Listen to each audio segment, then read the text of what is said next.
Good morning mga B! Ito po, today for serious videos. Ang dami kong pimples. Ayan, 1, 2, 3, 4, 5, 6,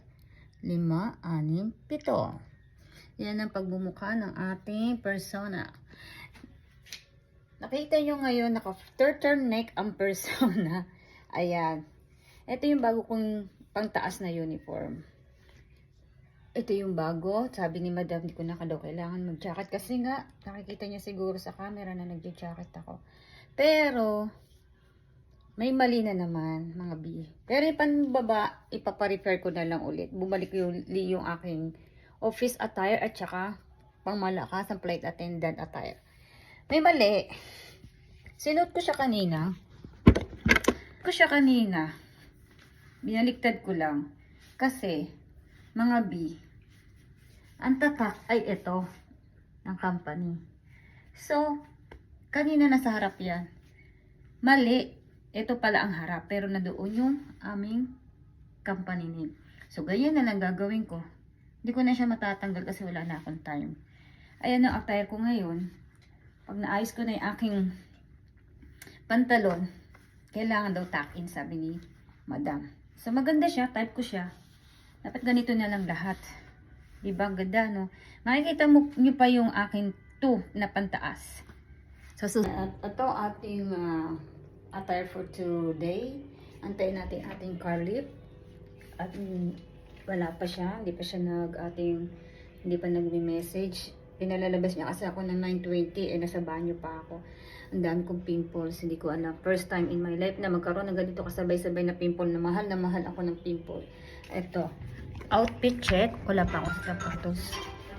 At ito nga, antayin na natin yung ating car lift. Hindi pa siya nag-message pero hindi pa ako nakasapatos. Antayin natin siya. Wala pang message. Nag-message siya kanina. Gusto niya akong palabasin ng 9:20. Siyempre nasa banyo ako. O, ayan na ang persona nyo ha. Kitang-kita nyo na yung pagmumukha. Walang filter yan. Walang makeup yan. Pulbo lang yan mga B. Kaya hindi ako noon pa naman hindi ako nag-makeup o nalagay ng kung anong kolorete. Original yan. Kaya tignan nyo. Kita nyo ang pagmumukha ng aming persona. Daming pimple. So, antayin natin yung ating car lift. Late na naman ako. Kasi pinalalabas niya ako ng 9:20. Ang time ko is 10. Kaso, sa banyo pa ako mga B.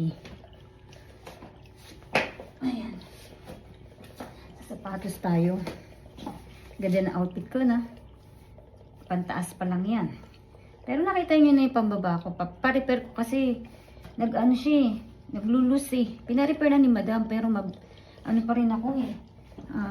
Maluwag pa rin para sa akin. Kasi yung katawan ko pambata. Kaya pag bumibili ako ng damit, pambata. Sa kids section talaga ako mga B.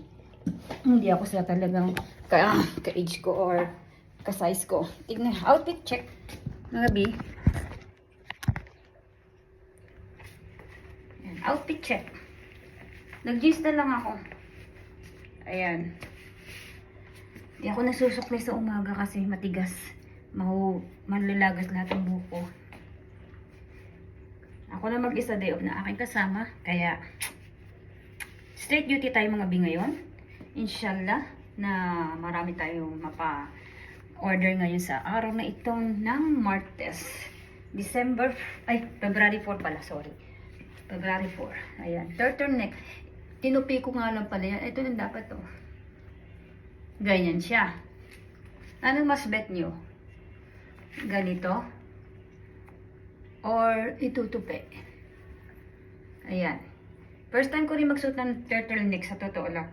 Lahat sa akin first time. Pasensya na kayo kung narinig nyo palagi ako. First time gumawa nito.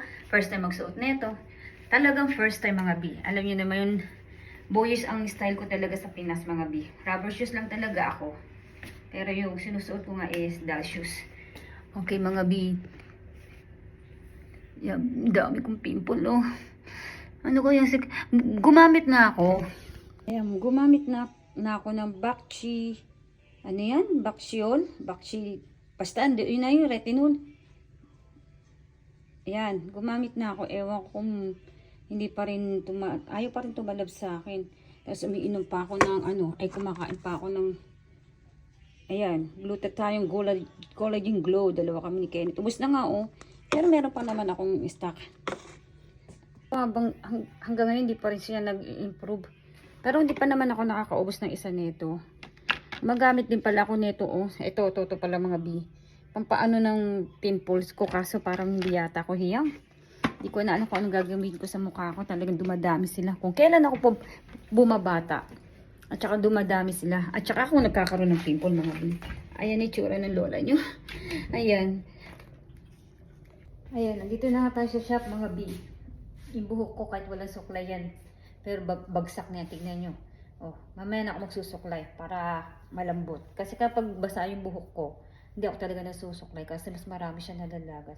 Pag tuyo na yan, doon siya lumalambot. Andito na ako sa shop. Linis na tayo mag-B. Thank you for watching guys. Thank you. Share naman, like and comments. Thank you. God bless. God bless.